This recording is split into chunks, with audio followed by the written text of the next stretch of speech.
Korçagin në Shkup, do me thënë, e kisha bullizmin konstant çdo ditë. Për çfarë bullizoshe? Se isha shqiptar, ajo ishte numri 1, do me thënë, bullizimi. Jo se nuk isha studenti mirë, se isha një ndër studentet më të mirë në Korçagin.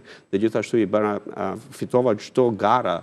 Por, nga ana tjetër, kishte pjesë shtres, jo gjithë maqedonasit, por disa nga maqedonasit që turreshin, që dyshin gjithmonë të zhdukin si shqiptar. Ti si fëmijë, 14 vjeçar, çdo ditë të tregojnë se ti nuk do bësh asgjë. Çdo ditë të tregojnë korrekt. Do të thënë, posaçërisht, edhe pse isha më i mirë në fizik, profesoresha e fizikës në shkollë mesme, ajo gjithmonë më thonte, shiftaru.